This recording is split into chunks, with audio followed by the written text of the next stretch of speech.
தோழர் வணக்கம். வணக்கம். கடந்த 60 ஆண்டுகளுக்கு மேலே தமிழ்நாட்டில் திராவிட கட்சி தான் ஆட்சி ஆண்டிருக்குது. அது திமுக அண்ணா திமுகன்னு.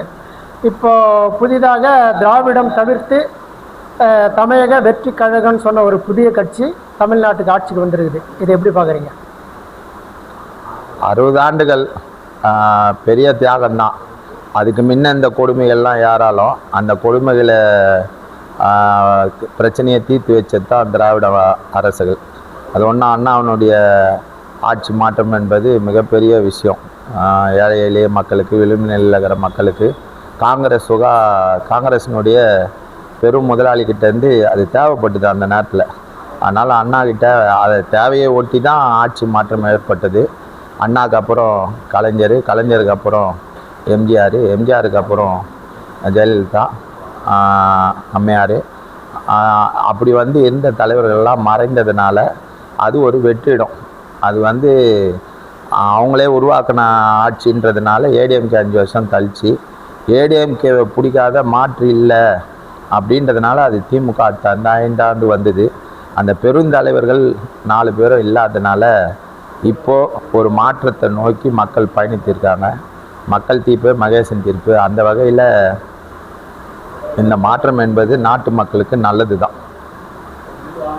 தற்போது முதலமைச்சர் விஜய் அவர்கள் தேர்தல் வாக்குறுதியை நிறைவேற்றுவாரா? நிச்சயமாக நிறைவேற்ற போராடுவார். பொருளாதாரம், வரவு செலவு, அது எல்லாத்துலேயும் சரி செய்ய முடியும். சாதாரண ஒரு வீட்டை பார்க்கும்போதே இருப்பு வைக்க முடியுது, அதை செய்ய முடியுதுன்னு சொன்னால் ஒரு நாட்டினுடைய வரவு செலவு பார்த்து இருப்பு வைக்க முடியும். எல்லாத்தையும் தனியார் மையத்துக்கு கொடுத்துருக்காங்க. அது எல்லாத்தையும் அரசுடைமையாக்கணும். அரசில் வேலை வாய்ப்பை உருவாக்கணும். அதே மாதிரி நிதி ஏராளமான ஊழலில், மற்றதில், கமிஷனில், ரோடு போட்டால் கான்ட்ராக்டு 100 ரூபானா 20 ரூபா கமிஷன், 30 ரூபா கமிஷன், அது போக தான் கான்ட்ராக்டுக்கு அமௌண்ட்டு எல்லாம் போகுது. அப்படி எல்லாத்துலேயும் ஊழல் பர்சன்டேஜ் இருக்குது. அது எல்லாத்தையும் அவர் உண்மையிலே கவனித்து அதெல்லாம் கண்டுபிடிச்சி அதெல்லாம் இல்லாத பண்ணணும்.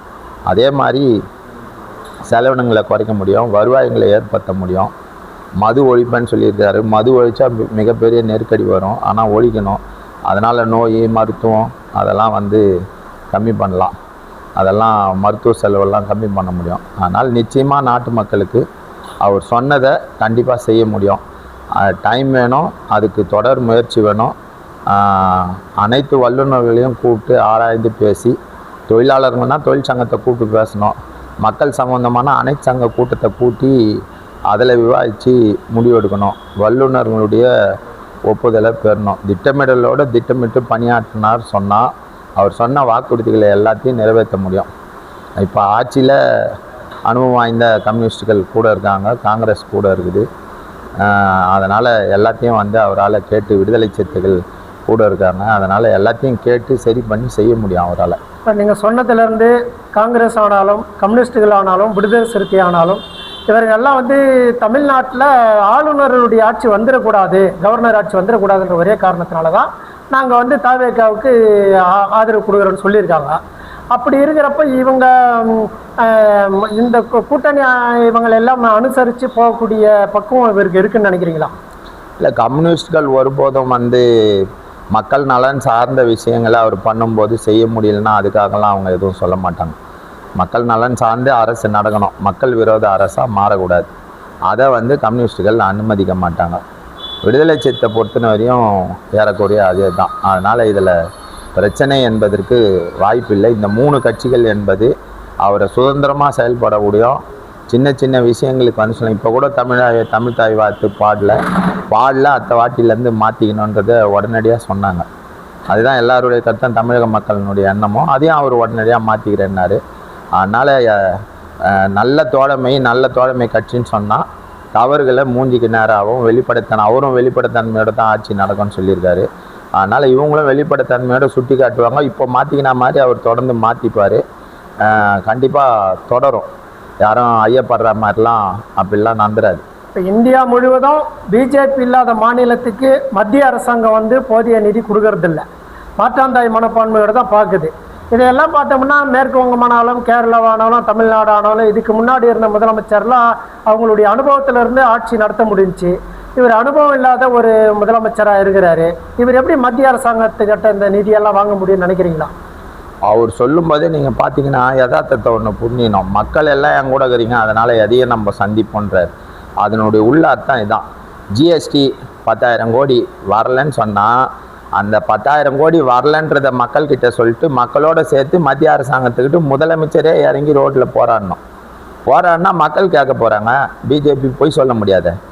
அது வருவாய் கம்மியாக இருக்கிற மாநிலங்களுக்கு கூடுதலாக நிதி ஒதுக்குது, வருவாய் அதிகமாக இருக்கிற தமிழ்நாட்டுக்கு நிதியை கம்மியாக ஒதுக்குது. இந்த ஓரவஞ்சனையை அம்பலப்படுத்துவதோடு இல்லாமல் மக்களோட வீதியில் இறங்கி மத்திய அரசாங்கத்துக்கு எதிர்த்து போராடணும், அந்த நிதியை கொடுக்க சொல்லி வலியுறுத்தி போராடணும். இது வெளிப்படைத்தன்மையாக இருக்கணும். அப்படின்னு தான் மத்திய அரசாங்கம் ஒன்றும் செய்ய முடியாது. ஒரு மாநிலத்தினுடைய தமிழ்நாட்டினுடைய 40 பேர் இல்லாதான் அவர் இப்போ கூட கூட்டணி ஆட்சி தானே ஆள்றாரு. மத்திய பிஜேபி மோடி அரசாங்கம் தனியாக இண்டிவிஜுவலாக இருந்த ஆட்சி ஆள்லையே. அப்போ திருப்பியும் இவர் தமிழ்நாட்டுக்கு தப்பு செஞ்சார்னா அது வெளிப்படுமே. அதனால் நிச்சயமாக மத்திய அரசாங்கம் சுதந்திரம் அடைஞ்சதுலேருந்து இருக்குது. ஆனால் இப்போ வெளிப்படையாக பிஜேபி இடி ரைடு எல்லாத்தையும் வச்சு மிரட்டுது. அது வெளிப்படையாக மக்களுக்கே தெரியுது. அதனால தான் பிஜேபியை ஒரு சீட்டோடு நிறுத்தியிருக்காங்க தமிழக மக்களே. அது கூட ஏடிஎம்கே கதவை திறந்து விட்டதுனால, தோளில் தூக்கினதுனால அந்த ஒரு சீட்டு வந்துருக்குது. அதனால் பிஜேபி எல்லாம் இங்கே உண்மை தான் ஜெயிக்கும். இது பெரியார் மண், இது அண்ணா வளர்த்த மண். அதனால் இதில் உண்மை தான் ஜெயிக்கும். இப்போ விஜய் அவர்கள் தேர்தல் பிரச்சாரத்தில் பேசுகிறப்போ தமிழ்நாட்டுடைய நிதி அறிக்கை அவர் தெரிஞ்சது தானே. இப்போ கஜானா காலி, கஜானாவில் ஒன்றும் இல்லைன்னு சொன்னால் அவருடைய தேர்தல் அறிக்கையை கொடுக்க முடியாதுன்னு சொல்கிறதுக்கான சாக்கு போக்கை தான் இதை பார்க்க முடியும். நீங்கள் ஒவ்வொரு வாட்டி ஏடிஎம்கே ஆட்சி திமுக ஆட்சியிலேருந்து வந்தால் ஏடிஎம்கே கஜானா காலின்னுவாங்க. அதே மாதிரி எம்ஜிஆர் ஆட்சியிலேருந்து திமுக வந்தால் கலைஞர் கஜானா காலின்னுவாங்க. அதே மாதிரி ஜெயலலிதா அம்மையார் சொல்லிக்கிறாங்க. அவ்வளோ மக்கள் செல்வாக்கு படைத்த தலைவர்கள் 3 தலைவர்களே வந்த உடனே அதை சொல்லி தான் இருக்கிறாங்க. ஏதோ ஒரு இடத்துல கஜானா காலி செய்யப்பட்டிருக்குது, இப்போ தான் நாங்கள் செய்யணும்னு சொல்லியிருக்காங்க. அப்போ முன்னெப்பொழுதும் இல்லாத கடன் இருக்குது, முன்னெப்பொழுதும் இல்லாத இலவசம் இருக்குது. இது எல்லா நிதியும் திரட்டணும் போது அச்ச உணர்வோடு தானே சொல்கிறாரு. பொய்யோ புகட்டோ கிடையாது. காசு இருந்து கோடிக்கணக்கில் இப்போ இருப்பு இருக்குது, அதனால் நான் இல்லைன்னு சொன்னேன்னா அது தப்பு. உண்மையிலே இல்லை, அதை எச்சரிக்கையாக சொல்கிறாரு. நான் செய்யணும்னு வெளிப்படைத்தன்மையோடு மக்கள்கிட்ட கேட்குறாரு. இதெல்லாம் தெரிஞ்சு தான் அவர் கொடுத்தாரு. அதுதான் அங்கே மக்கள் கேட்குற கேள்வி. இதெல்லாம் தெரிஞ்சு தான் இலவசம் 1000 2500 நீங்கள் 100 யூனிட் 200 யூனிட் நீங்கள் பட்ஜெட்டில் பற்றாக்குறை இருக்குது. இதெல்லாம் இருந்து தான் சொன்னாராம். அது கூடவே அவர் சொல்கிறது எல்லாத்தையும் கண்டுபிடிப்பேன்னு சொன்னார். இப்போது ஊழல் செய்து சேர்த்து வச்சிருக்கிற கோடிக்கணக்கான பணங்கள் என்பது இருக்குது. அது எல்லாத்தையும் அவர் வெறும் வழக்கு போடுறதோ இதுவோ இல்லாத அது எல்லாத்தையும் கையகப்படுத்தணும். சொத்து அளவுக்கு அதிகமான சொத்து இருக்கிறத கையகப்படுத்துறதுக்கு அரசு நடவடிக்கை எடுக்கணும். முறைகேடாக சேர்த்த சொத்துக்களை இன்னும் 5 வருஷத்துக்கு பட்ஜெட்டுக்கு நிதி இருக்குன்றாங்க வல்லுநர்கள். ஊழல் செய்த பணம் அவ்வளோ இருக்குதுன்றாங்க. அதெல்லாம் கைப்பற்றணும். அரசுக்கு வருவாய் ஏற்படுத்த முடியும். ஓலா உபேர் ரபிட்டோ 3 நாள் கோடிக்கணக்காக பன்னாட்டு நிறுவனம் சம்பாதிச்சுன்னுக்குது. அதையா அனுமதிக்குன்னா அரசு செயலியை தொடங்கினா அரசுக்கு செயலி வருவாய் வரும், வேலைவாய்ப்பு வரும், மக்களுக்கு குறைந்த கட்டணத்தில் எல்லா சேவையும் கிடைக்கும், அரசுக்கு நல்ல பேர் ஏற்படும், தொழிலாளிக்கு நல்லது நடக்கும். அப்போ இந்த செயலியை அரசு தொடங்கலாமே. அது மாதிரி வங்கியை அரசு தொடங்கி நடத்தணும். ப்ரைவேட் எதுக்கு, இன்சூரன்ஸ் எதுக்கு, தமிழக இன்சூரன்ஸ்னு சொல்லி வாகன இன்சூரன்ஸ் எல்லா இன்சூரன்ஸையும் தமிழக அரசு தொடங்கலாம். பல்வேறு திட்டங்களை அரசு தன்னுடைய பொது உடைமையாக்கி அதில் வருவாயை வைத்து கொண்டு வேலைவாய்ப்பையும் கொடுத்து மக்களை சந்தோஷமாகவும் வருவாய் ஈட்டக்கூடிய வகையிலையும் வைத்து கொள்ளத்துக்கு அத்தனை விதமான திட்டங்கள் இருக்குது. அரசு முன் செய்யலை. பன்னாட்டு நிறுவனங்களுக்கு எதிராக செய்ய முடியாத அரசுகள் இருந்தது. இவராச்சும் பன்னாட்டு நிறுவனங்களுக்கு எதிராக சாமானிய மக்களுக்கு, விளிம்புநிலை மக்களுக்கு ஏதுவாக சட்டங்களை ஏற்ற வேண்டும். உடனடியாக செயலி என்பது ஆட்டோக்கு, காருக்கு, இல்லை சாப்பாடு எடுத்துன்னு வர ஸ்விக்கிக்கு அதெல்லாம் கிடையாது. எல்லாத்துக்கும் ஒரு செயலியை தொடங்கிட்டோன்னா அரசு அதை பல கோடி ரூபாய் வருமானத்தை ஈட்ட முடியும். பல லட்சக்கணக்கான குடும்பங்களுக்கு வேலை வாய்ப்பு கொடுக்க முடியும். அதனால் நவீன தொழில்நுட்பம் அவர் ட்விட்டரு இதில் தான் ஆட்சிக்கு வரத்துக்கு பெரும் பங்காட்டி இருக்குது. அப்போ இந்த ஆப்பை அவர் தொடங்குவாருன்ற நம்பிக்கை மக்களுக்கு இருக்குது. தயவுசெய்து அதை அவர் செய்யணும். வருவாயை ஈட்டணும். எல்லாத்தையும் அரசுடைமையாக ஆக்கணும். பஸ்ஸை எதுக்கு விற்கணும்? பஸ்ஸு கோடிக்கணக்கான சொத்து இருக்குது, எதுக்கு தனியாருக்கு விடணும்? எதுக்கு பேட்ரி பஸ்னால் இப்போ பழைய பஸ்ஸுன்னா மொத்த வரவு செலவு எடுத்து பார்த்து அதை சரி பண்ணுறேன் உங்களுக்கு வெள்ளை அறிக்கையாக தரணிக்கிறாரு. அப்படி தந்தாலே ஆலோசனை வரும். உங்களுடைய கோரிக்கை என்பது நீண்டகால போராட்டம். ஆட்டோ தொழிலாளர்களுக்கு மீட்டர் கட்டணம் அரசே நிர்ணயம் பண்ணி அரசே செயலியை கொடுக்கணுன்றது உங்களுடைய கோரிக்கை. அதை ஒட்டி தான் நீங்களும் பேசுகிறீங்க. இது வந்து பெரும்பாலும் கம்யூனிஸ்ட்டுகள் கோரிக்கை மாதிரியே தெரியுது. இது கம்யூனிஸ்ட்டுகள் செய்யக்கூடிய சட்டத்திட்டங்களை தான் நீங்கள் சொல்கிறீங்க. இது முதலாளி வர்க்கம் சார்ந்த அரசியலாக இருக்குது. இங்கே இது சாத்தியமா? முதலாளி சார்ந்த அரசியல் இல்லையா, தொழிலாளிங்க சேர்ந்து ஓட்டு போட்டு தானே முதலமைச்சர் ஆகியிருக்கிறோம். மக்கள் விளிம்பு நிலையில் இருக்கிற மக்கள் சதவீதம் அதிகமாகி தானே முதலமைச்சராக வரும். வந்துட்ட பிறகு பன்னாட்டு நிறுவனங்களுக்கு ஏன் பெரும் முதலாளிக்கு ஏன் ஆதரவாக இருக்கணும்? அது ஏற்கனவே ஊழல் நடைபெற்ற அரசு பொம்மை மாதிரி அவன் வந்து மாற்றி மாற்றி வச்சுருந்தாங்க. ஆனால் இவர் மக்களால் தேர்ந்தெடுக்கப்பட்டு வந்திருக்கிறாரு. அப்போ இவரால் அதை செய்ய முடியும்னு நம்புகிறோம். இவர் ஏற்கனவே சினிமாவில் நடித்து பணத்துக்கு சேர்த்து வச்சுட்டு வந்திருக்காரு. அப்போ இப்போ இதுக்கு மேலே பணம் தேவையில்லை, நான் இருக்க மாட்டேன், மக்கள்கிட்ட போய் சொல்ல மாட்டேன், ஒரு பைசா எடுக்க மாட்டேன்னுங்கிறார். அதை நம்பி தான் மக்கள் வாக்களித்திருக்காங்க. அப்படி நிச்சயமாக இவரால் செய்ய முடியும். சரி, நீங்கள் சொல்கிற மாதிரி மது ஒழிப்பு சட்டத்தை அவர் கொண்டு வந்துட்டாருன்னா தமிழ்நாட்டில் கள்ளச்சாராயம் பெருகாதா? இப்போ எப்பயுமே குடிமக்கள் வந்து அந்த போதைக்கு அடிமையாயிட்டாங்க. வேறு வழி இல்லாமல் ஏதேனும் ஒரு பழக்கத்துக்கு அவங்க தேடி தான் போவாங்க. அப்போ அது இங்கே சட்ட பிரச்சனையாகும். இது எப்படி இவர் சமாளிப்பார்னு நினைக்கிறீங்க? மது வந்து மனிதன் தோன்ற காலத்துலேருந்து இருக்குது. அடிமை சமூகத்திலேருந்து மனிதகுல வரலாறு எடுத்திங்கன்னா எல்லா நேரத்துலையும் மது இல்லாத கிடையவே கிடையாது. அரசு அதை வாங்கி விற்று சம்பாதிக்கக்கூடாது. அது பெரும் அளவில் கிடைக்கூடாது. நேரம் கடந்து 10 மணிக்கு 24 மணி நேரமும் கிடைக்குது. சின்ன பசங்களுக்கு கிடைக்கிது. இப்போது மதுனா மது விற்கிறது மட்டும் இல்லை, ஸ்கூல் பசங்களுக்கு 10 விதமான பேர் சொல்கிறாங்க.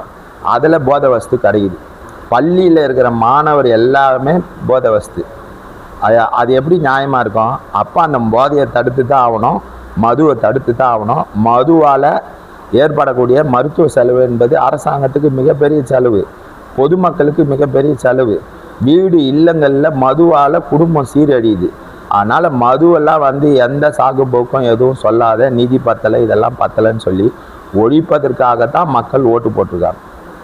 இது வரைக்கும் திரைப்படத்தில் வந்து ரசிகனாகவே இருந்த இளைஞர்களுக்கு விஜய் அவர்களுடைய அரசியல் வருகை இப்போ இளைஞர்களுக்கெல்லாம் அரசியல் பயணத்துக்கு திரும்பிட்டாங்கன்ற மாதிரி புரிஞ்சுக்கலாமா? அதாவது இளைஞர்கள் எல்லாம் அரசியலே வேணாம், அது ஒரு சாக்கடை, அது தேவையில்லை, அதில் போனால் அப்படின்னு சொல்லி இருந்தாங்க. அது திமுகவினுடைய பேர பிள்ளைங்களாக இருந்தாலும் சரி, பையன் ஏதோ வந்துட்டா கூட பேரன் வரல. அதே மாதிரி அதிமுகவில் பேரன் வரல, பையன் ஏதோ கட்சிக்கு வந்தாலும் கட்சியினுடைய தொண்டனா ஊழியனா மாறினாலும் அது இல்லாத பொதுவாகவே பொது நலத்தில் போய் பணியாற்ற முடியாது, அது குடும்ப நலனை பாதிக்கும் அப்படின்ற எண்ணம் தான் பெருத்து வந்தது. முன்னெந்த எண்ணத்துக்கும் இந்த எண்ணத்துக்கும் பெரிய மாறுபாடு இருந்தது. உணர்வு மட்டத்தில் அரசியலே தெரியாத இருந்தாங்க, அரசியல் தலைவருங்க தெரியாத இருந்தாங்க.